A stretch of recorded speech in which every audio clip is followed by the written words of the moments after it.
Welcome back to Project Megalodon. More content comes out on the day of Meg to the Trenches release.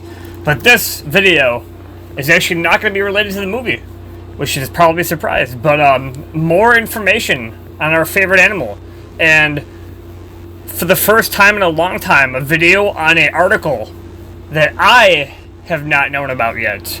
This article actually has a bunch of stuff in it that I've already covered before, so I'm only going to cover this one small section, but wait till you hear what I have to say about this. So, this little article is titled Megalodon, the Super Predator that ate its siblings in the womb. Yeah, you're probably wondering what the fuck that means. But I scrolled down to this. This is the image I wanted to talk about. So this is a screenshot I took of this article. This large birth size suggested a fish had incubated inside its mother before being born alive, which is kind of nuts, just like a typical baby. The term nursery, however, can give a misleading image of doubting Megalodon mothers tending their young. They would just drop them there and then leave, says Pimento. Modern sharks behave similarly. We've never known of moms to take care of their babies, says Kim. These are the scientists that are talking about the study.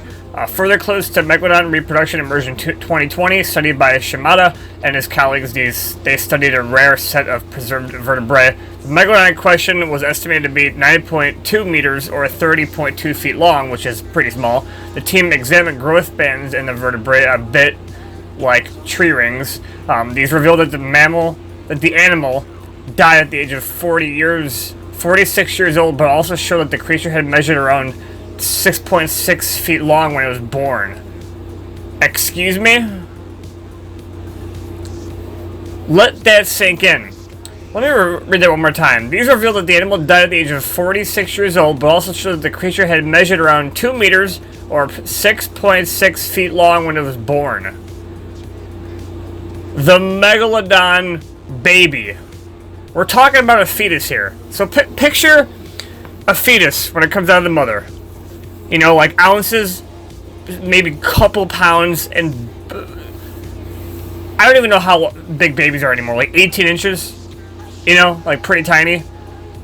The smallest Meg, this probably isn't the smallest baby, but like this Meg measures at 6 feet when it was born. We're not talking about an adolescent after a couple of years, or a kid grown after eating some whales and orcas. It was born already 6 feet. Let that sink in for a second. Some of the largest great whites that are very common are 8 to 12 feet. So the baby Meg would only be 2 feet smaller as a baby than some of the largest sharks in the world today. I read this for the first time by myself and I decided to make a video on it. It's fucking mind-blowing. Wow. This large birth size suggested that the fish had incubated inside its mother before being born alive, rather than being laid in an egg as many fish do. So instead of coming out as an egg and hatching, the Megalodon grew inside the mother from it consuming its stuff that it incubated, and then it was born out the you-know-what, like a typical female would give birth. The team also suggested that the embryo had eaten other eggs while in the womb, helping it to grow so large. So if the mother had created the eggs for other sharks, maybe there was more than one Megalodon eggs. This, or not just this, but other sharks commonly would have eaten each other in the womb to help grow it so large. While it sounds shocking, such intrauterine cannibalism is common in modern sharks. It means mothers produce relatively few young, but each gets as much nutrition as possible because they're literally cannibalizing each other. As well as these nifty methods of parental care, Megalodon also has some truly formidable physical abilities. I'm not going to go any further than this because the article talks about stuff that I've already talked about in previous videos, but wow. So, long story short, baby Megalodons would eat each other in the womb, the eggs at least, and can grow up to 6 feet and a half, 6 feet when they're born.